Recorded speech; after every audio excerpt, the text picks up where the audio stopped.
Injuries are starting to catch up to the Chicago Bears at training camp after things started out remarkably healthy. And now it's getting to the point where so many backups are in, we start to have questions about when it's time to panic. You are Locked On Bears, your daily Chicago Bears podcast.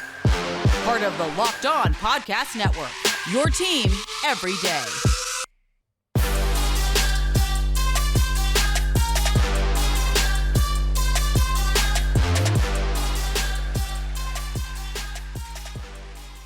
This is Locked On Bears, and I'm your host, Lauren Cox.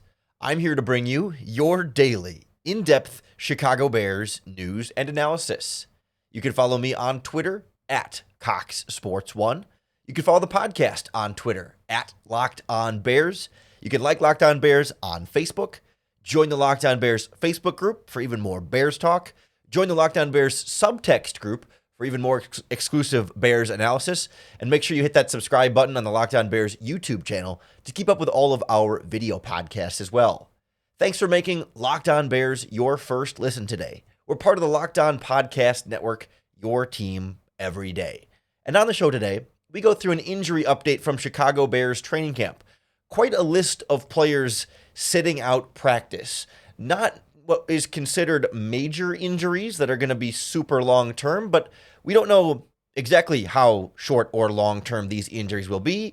And the more training camp you miss, the more preseason you miss, the less prepared they're going to be for the regular season. So we'll start with the offensive line, where you haven't had much of the starting interior consistently out there together in a handful of practices now. It's been a few days with some off days in between, and guys still not out there and not a full-strength offensive line in front of Justin Fields. Then we'll look at the defense, where you barely got half of your starters out on the field, especially as of late, and trying to build some continuity there could be a little bit of a challenge. And then we'll wrap up with something a little bit different about the Bears' upcoming preseason game, where the Tennessee Titans and head coach Mike Vrabel is stepping aside for that game and letting one of his assistant coaches be the head coach for that game. And I want to apply that idea to the Chicago Bears as well. But let's start with the injuries that may end up impacting this weekend's first preseason game against the Tennessee Titans. And initially, for me, the bigger concern was on the offensive line. We had seen Tevin Jenkins leave Bears practice and not return last week and miss some practice time as a result of that. Then Nate Davis leaves Chicago Bears practice. Cody Whitehair had some veteran off days, and I think also had a little finger issue or something where he came out and came back in. So he was coming in and out. So you had Alex Leatherwood in at left guard for a while there. You had Lucas Patrick in at right guard for Nate Davis, and then Lucas Patrick playing backup center as well. And then Lucas Patrick also gets hurt at practice. And so in comes Jatiri Carter coming in at right guard, and then you're down to, Lucas Patrick or then Doug Kramer coming in at center, and all of a sudden your interior of this offensive line feels, a little bit decimated at this point, right? I mean, you still got both of your first and second year offensive tackles out there, which is good because, they're the guys who probably need the reps individually more than anyone else, right? You want those young tackles out there getting as much practice as they can to refine their individual technique and try and become more consistent players as they grow and develop in their career. So to some extent, the players that are missing time in practice are kind of the veterans that you trust a little bit more and feel like already know what they're able to do. And you're not super worried about them being ready for the regular season. But I do wonder about the effect that it can have on those young offensive tackles, that Braxton Jones and especially Darnell Wright on the right side in his first year, they need to get used to the guard playing next to them. I mean, the offensive line as a whole needs to have that gel, right? To have that continuity, to have that muscle memory and really have five guys operating as one. And when three of those five guys are missing, or I guess at times I think it's two right now, but I think Tevin Jenkins is back, but it's kind of when a rotating cast of those guys are missing, a few of them at a time, Darnell Wright right now is not getting Nate Davis next to him at right guard. And so he's not feeling the same sort of presence at all times. Not only the veteran consistency that Nate Davis will have, but just also knowing how wide of a stance Nate Davis takes, how quickly he gets out of that stance, how much ground he can cover, when Wright knows he can pass a pass rusher off to Nate Davis because Davis will be there, versus when he's got to take a guy one-on-one, and how much space he can trust Nate Davis to fill and how much he thinks Nate Davis can recover, and just all the like little, almost like nonverbal communication things between two offensive linemen next to each other that just take time to build and develop, but are also very critical for young offensive tackles in particular to feel that support and that consistency next to them. So I think it's important to have those guys in there next, even though the guards themselves, like Jenkins and Wright, I don't know, I feel like we kind of get that those guys will be fine for the most part. Like, kind of know what they are. They don't need to be out there for them, but I would like to see them out there for the teammates next to them. And I also starts to be a reminder too that, like, hey, during the regular season, you're going to have injuries, and particularly, the offensive line. Not all 5 offensive linemen are going to start all 17 games. You might have 0 offensive linemen start all 17 games. I mean, you never know what the injury situation is going to look like, and so there's a decent chance at least one of these backup offensive linemen at some position is going to have to start some kind of game for somebody with an injury. And I look at this Bears offensive line depth chart, and not every team has guys that are backups that you really trust as a starter, but maybe guys that you're okay with in a pinch. I mean, if there were guys you loved as a starter, they would be starting, or they might be starting for another team. I think for the Bears, right, we can kind of trust Lucas Patrick at either guard spot or center. If there's an injury and you plug him in, he's got some experience. He's done it before. Certainly Alex Leatherwood has upside, but we saw him struggle a bit last season, and now he's at left guard. Jatiri Carter is a 7th-round pick last year. I'm not quite ready to say, yeah, if he has to start a game, feeling good about it. I mean, he might not make the 53-man roster at this point. And then offensive tackle. Larry Borum's probably the favorite for the swing tackle right now, but Aviante Collins is in there as well from the Dallas Cowboys as a free agent. Borum, I don't know, do you trust Borum as a starter? I don't think it's going to be a disaster. You don't love it, but I think you can get away with it. Like, I think between Patrick and Borum, those two guys can start at any of the 5 offensive line positions. I mean, not each, but like between the two of them, they can cover any of the 5 offensive line positions. And so if you have like one injury at one of those spots during the regular season, okay, Borum can go in there, or Lucas Patrick can go in there, and it's not going to be a disaster. You're going to be all right. It's not going to be great, but you'll be all right, and you can get away with it. If you start to have more than one offensive lineman injury, well, that becomes more of a challenge there, and maybe that's when you start to talk about free agency or something like that. But I think right now the injuries seem to be minor enough and seem to be under control enough that I'm not ready to hit the full panic button and say, hey, go sign Dalton Reisner or one of these other quality free agents that are still sitting out there. But I certainly have a short list ready in case any of these injuries become more severe, or you add more to that, because you can never have too much good offensive line depth. I'd take another backup tackle. I'd take another backup guard. Get more players in there. You got the cap space to do so. So that's certainly an option there. But even more injuries now have been popping up on defense ever since. We're missing literally like half the starters out there when you go watch these training camp practices. It's your first team defense is a bunch of backups at this stage of the process, which again, I think it's too early to panic, but I think it's important to check in on the level of concern here and what this means for that side of the ball next on Locked On Bears. This episode of Locked On Bears is brought to you by our friends at eBay Motors, and they've teamed up with Locked On Fantasy Football host Vinny Iyer to bring you some of the best fantasy football picks each week all season long. So whether you're preparing for the draft right now or during the season, scouting the waiver wire, every week we're going to provide you with the players that are guaranteed to fit on your roster. So with draft prep underway for this upcoming season, let's see who Vinny's picked out for this week's eBay's Guaranteed Fit Fantasy Picks of the Week.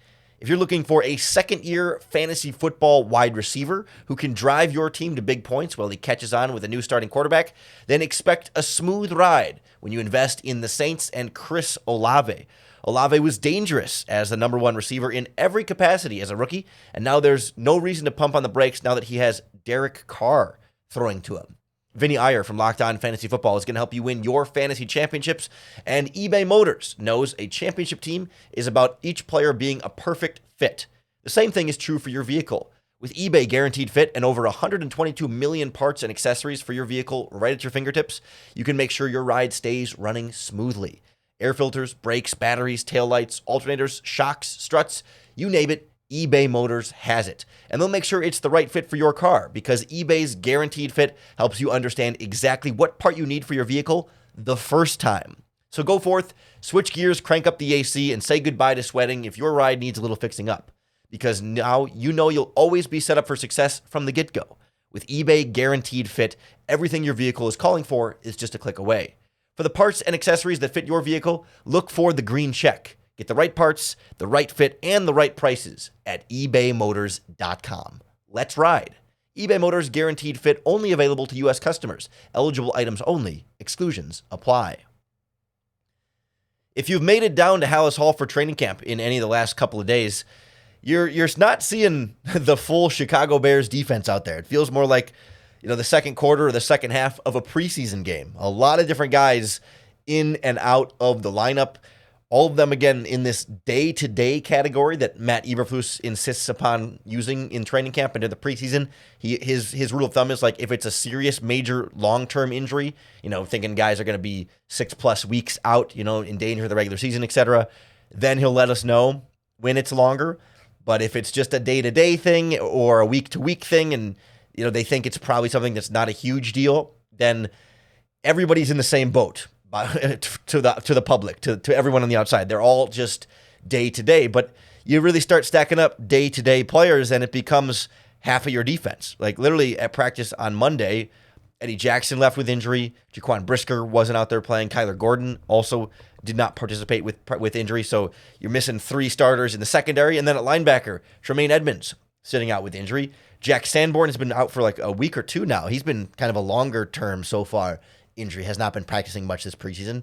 And the backup, Dylan Cole, who would be in for one of those 2 guys on defense, also out with injury. So you're starting to really scrape the bottom of the barrel at linebacker right now. And then on the defensive line, DeMarcus Walker is among that group who's not participating at practice. So Dylan Cole's a backup there, but the other 6 guys that we named there, all starters. There's that 7 players in there. Like, you start 11 guys on defense. You know what I mean? Your starters in there are what? Your defensive tackles, Jones and Billings. Ngakoue will be one of your starters, but he's not at practice yet as he's still kind of getting his stuff to Chicago and, tying up loose ends and stuff. So you really have 2 defensive line starters out there, both your defensive tackles. You got 1 linebacker in TJ Edwards as a starter that's out there. And then you're rotating cornerbacks. You got Jalen Johnson as 1 starter, and then you're rotating Stevenson and Smith as the other cornerback. So you've got like 3 or 4, I guess 5, like solid week 1 starters out there. And then everybody else is backups rotating in there. And I again start to ask some of the same questions that we were talking about with the offensive line. It's like these guys, not all 11 Bears defensive starters are going to play all 17 games. Again, it's just the reality of the modern NFL. You're going to have multiple guys injured that are going to miss multiple games. And it's kind of a good time to check in on like, okay, how much do you trust the backups getting in there? I mean, especially I think right now at linebacker is where it stands out with no Edmonds and no Sanborn, and then also no Dylan Cole. So, of course, the rookie 5th-round pick from Oregon, Noah Sewell, gets out there in the starting lineup with TJ Edwards. And I believe it's DeMarquise Gates who's been getting some action in there, but I think they've been rotating linebackers as well. Buddy Johnson, the free agent signing in there. And I see that those guys are not necessarily proven linebacker talent there, right? Like these are not guys that have a ton of starting experience, the guys that you'd have to rely on. Sewell, certainly you like him getting the development there as a 5th-round pick and getting some extra playing time in there. And Gates has been around a little bit, last season on the practice squad, I think got called up towards the end there. But it's really a little bit tough there. And I think much like the offensive line, it's like, okay, if 1 starter goes down, you can plug in Dylan Cole, or maybe you can plug in Noah Sewell and trust that one of those guys is going to be okay and not a total disaster at linebacker. But if you start to lose more than 1 guy, it becomes a real challenge. And in the meantime, it can be very good experience and reps for Sewell and some of these other new guys to get more opportunities with the starters in this defense to try and play, a little bit more and accelerate some of that development along the way. And Matt Eberflus has kind of said as much too, talking about this defense, like, hey, we want guys out there and they're certainly missing out by not being at practice. But the silver lining is that some of these other younger guys on the roster are getting a chance to go out there and get some extra playing time. Certainly applicable right now in the secondary when you've got neither of your starting safeties. So it was AJ Thomas in for Jaquan Brisker alongside Elijah Hicks, your 7th-round pick Kendall Williamson, behind him on the depth chart there at the strong safety spot still so far. And then, of course, with no Kyler Gordon, it was Josh Blackwell getting in the nickel as sort of the number 2 nickel. Again, as expected, but good experience for all those young guys. Like, that Jackson and Brisker will be fine when they get back out on the field, and they'll be ready to go for week 1 of the regular season.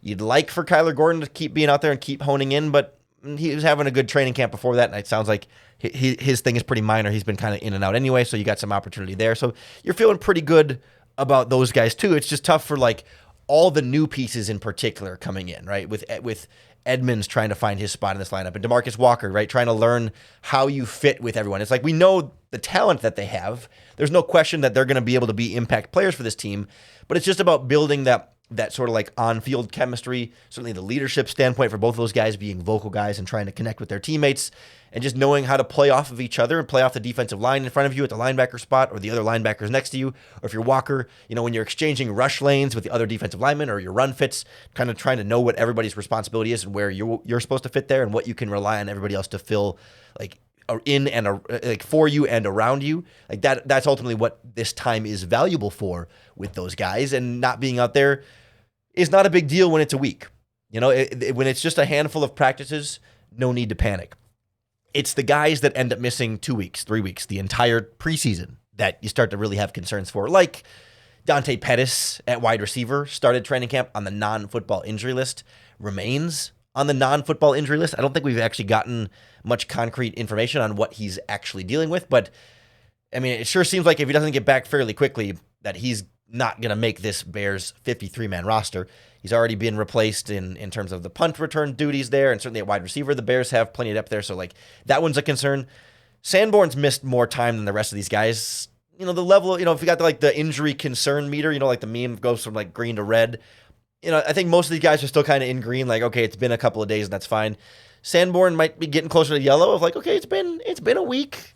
Is everything good? Like, Bears haven't said it's long term, so in theory, should be fine. And again, I don't think Sanborn's going to like lose his 53-man roster spot, even if he's injured through most of this. But just you want to make sure guys are out there and not missing extended period of times. And the longer Sanborn's out, the more that concern starts to increase. But way, way too early to be overly concerned about it up to this point and at that stage. But something to keep an eye on here moving forward. And that's why we want to check in on injuries here on the podcast, especially with the Bears' first preseason game less than a week away. And in that preseason game, the Tennessee Titans will be going with a substitute of their own. Head coach Mike Vrabel, he'll be there. He'll be on the sideline, but he's taking a step back and letting one of his assistants be the Titans head coach in that game. And I think that's something the Chicago Bears should do and should consider. I don't know that it's going to happen for this game just yet, but I really like the idea, and I want to go through how the Bears might be able to approach something like that next on Locked On Bears.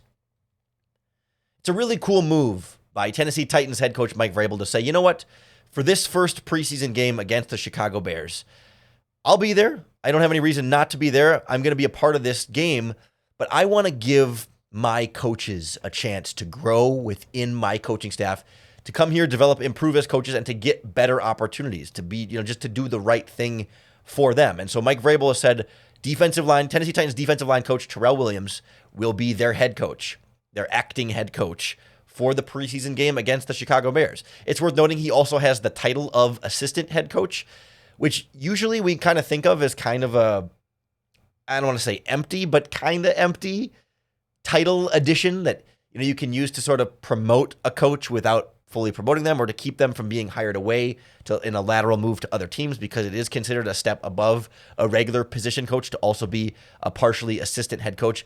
And I think it's a really genuinely like good, cool thing that Vrabel is doing for one of his coaches, right? Like Terrell Williams is a guy, he's 49 years old. He's been a defensive line coach in the NFL for about a decade now. Like he's not like a super young coach, but he's not an old coach either. Like he's been growing from an assistant defensive line coach to a full defensive line coach, now assistant head coach. Like he slowly improved his roles over time, and Vrabel wants to help him, become a defensive coordinator and maybe a head coach someday and give him those opportunities. And I think every coach should do that. I mean, it's the preseason. If your starting players aren't going to play that much, why not have your head coach take a step back and let somebody else handle some of those duties when it doesn't matter whether you win or lose? And he's not necessarily going to become the play caller. You're not going to ask him to do a bunch of stuff that he's not prepared for, not familiar with. And also your head coach is still going to be there, so that if something goes wrong, or if something the filling, the acting assistant head coach needs a hand with, Vrabel's right there to turn and be a resource for him, but not necessarily take over. I think Matt Eberflus should do the same thing at some point for his coaching staff. I don't know that he will. Every coaching staff handles things differently. The Bears don't have anyone with the assistant head coach title at this point, which makes it a little bit harder to guess like who that might be for the Bears. I think it's got to be an ascending coach, somebody who, some coaches are in their 60s and they've been a position coach their whole career, and that's just kind of what they are. They're not going to be a defensive coordinator or head coach or an offensive coordinator or head coach because they really like coaching that position, and they're happy to do that their whole coaching career, and they're not trying to necessarily work their way up the ladder that much anymore. But the Bears have other younger coaches working their way up. Certainly, we saw offensive coordinator Luke Getsy got to be the head coach at the Senior Bowl this past year. It's a very valuable experience for him, and I could see Matt Eberflus letting Getsy run a preseason game. Be the head coach for that. You're not going to take away any of your offensive coordinator duties, but just Eberflus steps aside and you're leading the team. You're giving the speech. You're giving the meetings, the halftime stuff, all that. It would be on you, Luke Getsy. I also think Alan Williams would be a candidate for that. Another guy hasn't been a defensive coordinator super long and still right in this range of ascending coach. He was a defensive backs coach earlier in his career, spent a little time as the Vikings defensive coordinator for a couple years and then back to DB's coach for a while, and now another chance at a defensive coordinator gig. He's only 53, right in this range of trying to continue to accelerate his career as a coordinator into a potential future head coach. And you got to throw in the special teams coordinator Richard Hightower as well, right? We don't see a lot of special teams coaches make that leap anymore, but we should. They get to coach offensive and defensive players on special teams. They're kind of built for more of that head coaching type role. He's been a special teams coach since 2017 at the full spot, but been an assistant special teams coach for a long time in the NFL, trying to grow in that role into bigger and better stuff there. So I think he could do that job. But it's also cool when, the coordinators already get to coordinate. They're already going to get head coaching interviews if they're really good at their job. It's the position coaches that still have some working their way up to do. And I think that's partially why a guy like Vrabel goes to his defensive line coach to take over that spot. And I think the Bears have some really deserving position coaches in here as well. Certainly, I'd be curious to give the quarterbacks coach Andrew Janocko a shot at it. I mean, heck, he's only 35. He's younger than Mercedes Lewis, the Bears just signed. But throughout his career, he's been a quality control coach, offensive line coach, wide receivers coach, and quarterbacks coach. He's coached a bunch of different positions on the offense. He's in a good position to kind of have a wider breadth, right? He's not just some QB specialist who only knows how to coach quarterbacks, although I believe he played quarterback in college, but he's coached other positions on the offense and is clearly growing into different coaching roles and is so young that eventually he could work his way up to being an offensive coordinator and then potentially a head coach sometime after that. I'd also throw out safeties coach Andre Curtis, a guy who used to play linebacker. He has coached defensive line. He has coached defensive backs. Now he is the Bears safeties coach. He too is only 46 years old and a guy who's still kind of growing, working his way up, through the defensive backs coaching ranks in the NFL. Has been with the Giants, the Saints, the Rams, the Seahawks, and now the Chicago Bears, but is still pretty young. And a guy who I think give him an opportunity to lead positions. We've heard Eddie Jackson and Jaquan Brisker both talk a lot about Coach Andre Curtis and how valuable he's been for them. And one other guy I'd throw in there, the defensive line coach, Travis Smith. He was very successful coaching some very quality defensive linemen in Las Vegas with the Raiders. Helped get Ngakoue here, helped get Nick Morrow here last season. Had a surprising connection to a few different Bears defensive players here. But again, he's been assistant defensive line coach and a D-line coach and a few different teams and working his way up in this process. I don't think, a guy like John Hoke, the cornerbacks coach, he's also their defensive passing game coordinator, but he's 66. He's been a DB's coach and a defensive coordinator in college and certainly been a DB's coach in a bunch of different places. He's been coaching since 1982. This guy's got, 40? Is that 40 years? Yeah, the decade math starts to become hard. 40 years of coaching underneath his belt.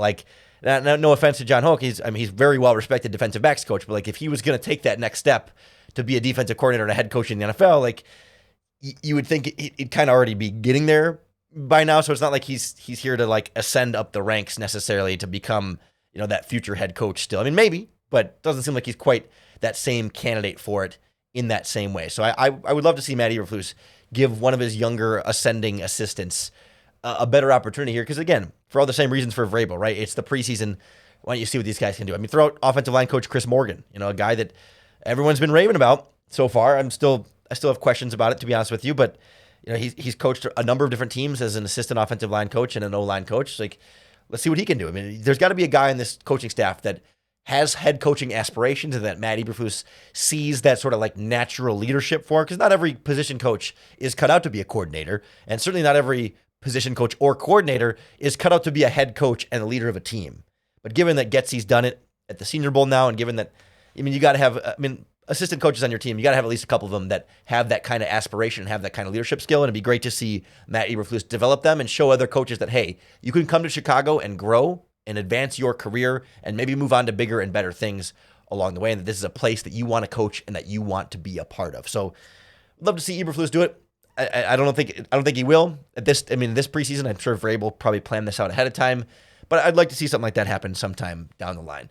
We'd love to hear what you think about these Chicago Bears assistant coaches or the injury situation. Are you concerned about the defensive injuries, all the starters out? You concerned about the offensive line or the depth on the offensive line?